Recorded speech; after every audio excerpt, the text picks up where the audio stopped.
हैं कौशल्या, केकई, सुमित्रा, ये पति अनुकूल प्रेम दृढ़ हरिपद कमल विनीत, पति के अनुकूल हैं। एक सज्जन कहने लगे महाराज दशरथ ने 3 विवाह किए थे, हम लोग 2-4 विवाह कर लें तो कोई आपत्ति? जब दशरथ जी ने 3 किए थे तो हम लोग 2-4 कर लें तो कौन दिक्कत की बात? मैंने कहा याद रखना, दशरथ जी ने 3 विवाह ही क्यों किए, 4 क्यों नहीं किए, 5 क्यों नहीं किए, 6 क्यों नहीं किए और 2 क्यों नहीं किए, 3 ही क्यों किए? बोले महाराज संतान की प्राप्ति के लिए 3 किए। अरे मैंने कहा संतान तो 3 विवाह हो गए थे तब भी नहीं हो रही थी संतान। क्यों भाई, 3 हो गए थे फिर हुई कहां थी संतान? और संतान का एक प्रमाण मिलता है। वैसे लोग इस बात को कहते नहीं हैं, कम कहते हैं, कभी कभी चर्चा होती है। महाराज श्री दशरथ के संतान के रूप में एक पुत्री हुई थी और उस पुत्री का नाम है शांता। लेकिन वह पुत्री जैसे ही जन्म लिया तो रोमपाद जी और महाराज श्री दशरथ दोनों मित्र थे और रोमपाद जी ने दशरथ जी महाराज से एक वचन ले लिया था कि आपकी पहली संतान होगी तो उसको मैं रखूंगा अपने पास, पालन पोषण मैं करूंगा, आप मुझे वचन दो। तो कौशल्या जी से ही शांता जी का जन्म हुआ था। तो रघुकुल रीत सदा चली आई, प्राण जाए पर वचन न जाई। तो पहली संतान के रूप में वाल्मीकि रामायण के अनुसार पुत्री का जन्म हुआ और कौशल्या जी के गर्भ से हुई थी शांता जी। लेकिन रघुकुल रीत सदा चली आई, प्राण जाए बर वचन न जाई, वचन दे दिया। जैसे ही शांता जी का जन्म हुआ शर्त हो गई थी कि पहली संतान को मैं रखूंगा अपने पास, पालन पोषण करूंगा, आप मेरे मित्र हो, मुझे वचन दो।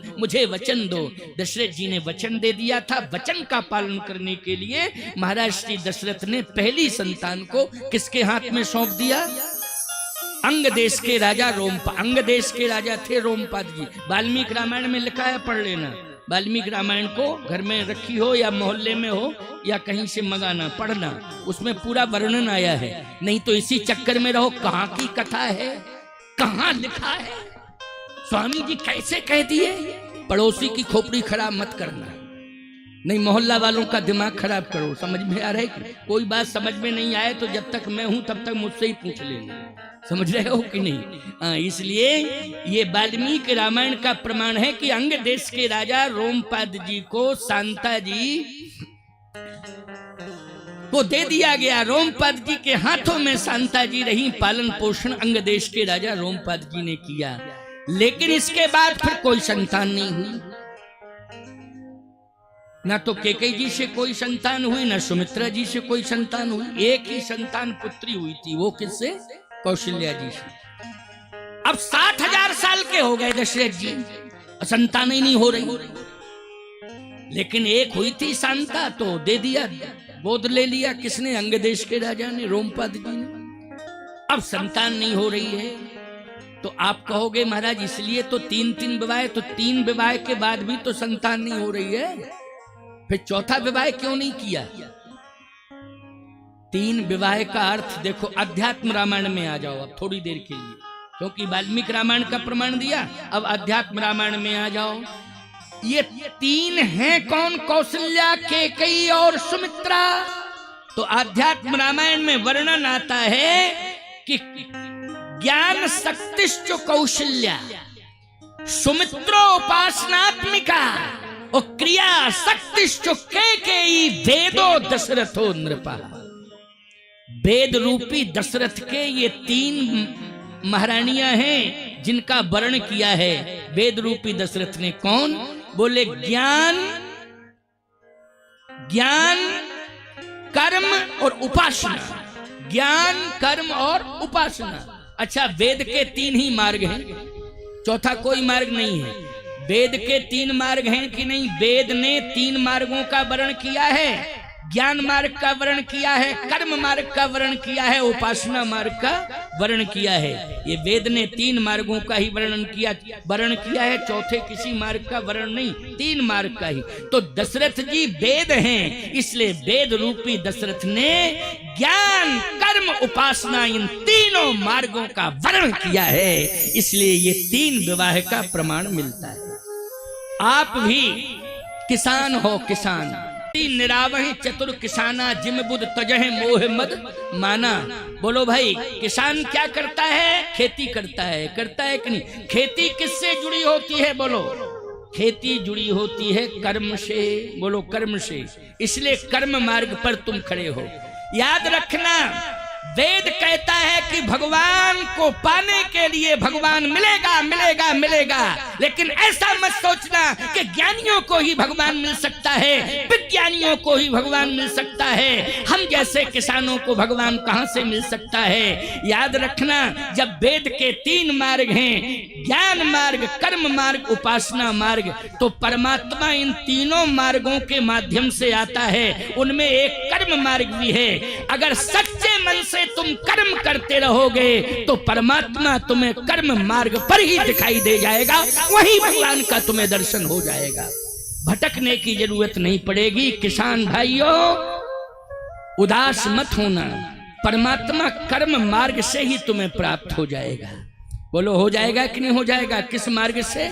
कर्म मार्ग से प्राप्त हो जाएगा। इसलिए कितने किसान हैं जिन्होंने गौओं को चरा के भगवान का दर्शन कर लिया? बोलो, कर लिया कि नहीं कर लिया? गौ सेवा करके भगवान का दर्शन कर लिया। बोलो, कर लिया है कि नहीं? घर में ही संत सेवा, संतों की सेवा करके भगवान को पा लिया है। बोलो, पा लिया है कि नहीं पा लिया है? संत सेवा करके भगवान को पा लिया, गौ सेवा करके भगवान को पा लिया। आखिर संत सेवा, गौ सेवा, बोलो, किसान ही सबसे ज्यादा करता है कि नहीं करता है? सबसे ज्यादा किसान ही तो करता है। किसान कहता है कि जो भी मेरे पास है वो भगवान का है, दिया हुआ भगवान के लिए है। मैं कहता हूं, धनवान तिजोरी में धन को बंद करके रखता है, लेकिन किसान अपने धन को खेत खलियान में डाल करके मैदान में कर देता है और कहता है कि भगवान के भरोसे मेरा धन सुरक्षित रहेगा। ना कोई ताला पड़ता है खेत में, बोलो भाई, ना किसी प्रकार का कोई चार दीवारी उठाया जाता है। बोलो, उठाया जाता? खुले मैदान में आपका धन पड़ा हुआ है, लेकिन किसके भरोसे पड़ा है? जल्दी बोलो। भगवान के भरोसे पड़ा है कि समय आने पर भगवान मुझे चौगुना करके लौटा देगा, ये मुझे विश्वास है। 100 गुना करके भी लौटा देता है, 1000 गुना करके भी भगवान लौटा देता है। इसलिए तुम कर्मवीर हो, कर्म पर भरोसा किया करो, उदास होने की कोई आवश्यकता नहीं है। इसलिए सही बताना जरा, तुम चित्रकूट गए कि हम चित्रकूट से तुम्हारे यहाँ आए चल के? बोलो जल्दी।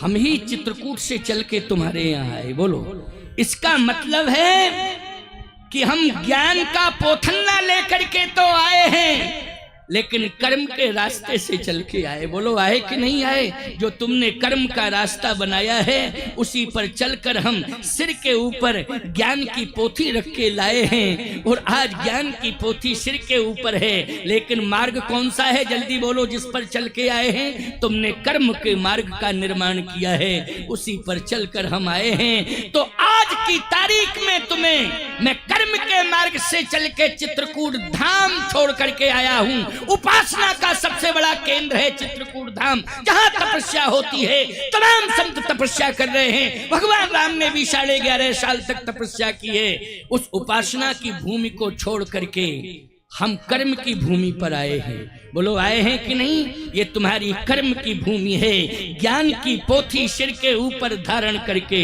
लाए हैं, लेकिन ध्यान से तुम सुनना, इस ज्ञान की पोथी का ज्ञान इसी कर्म की भूमि पर तुम्हें भगवान मिल जाएगा एक दिन, विश्वास कर लेना। इसी कर्म की भूमि पर तुम्हें भगवान मिल जाएगा, ये मैं हृदय से कह रहा हूं। इसलिए प्रसन्न रहना, सदा उदास मत होना। तुम भाग्यवान हो। सुनो उमा वे लोग अभागी, हरितज हो विषय अनुरागी। अभागी तो वो हैं जो भगवान से दूर हो गए हैं, और बड़भागी कौन हैं? जो भगवान से जुड़ गए हैं, वो बड़भागी हैं। तुम सब भगवान से जुड़ गए हो, इसलिए बड़भागी हो। तो आइए, महाराज श्री दशरथ 3 महारानियों का वर्णन करते हैं। तो आध्यात्म रामायण के मत से ये तीनों महारानियां क्या हैं? बोले ज्ञान शक्तिश्चो कौशल्या सुमित्रोपासनात्मिका क्रिया शक्तिश्चो केकेयी वेदो दशरथो नृपः। इसलिए ये 3 मार्ग हैं। वेद ने 3 मार्गों का वर्णन किया है। तीनों मार्ग अनुकूल हैं वेद के। बोलो भाई, तीनों क्या हैं? अनुकूल हैं। इसलिए गोस्वामी जी ने लिखा है, कौशल्यादि नारी प्रिय, कौशल्यादि नारी प्रिय, सब आचरण पुनीत, उपति अनुकूल प्रेम दुन्हे, हरिपद कमल विनीत। मंदिर महराज जही सब रानी, मंदिर महराज जय सब रानी, मंदिर महराज जही सब रानी, मंदिर महाराज जय सब रानी।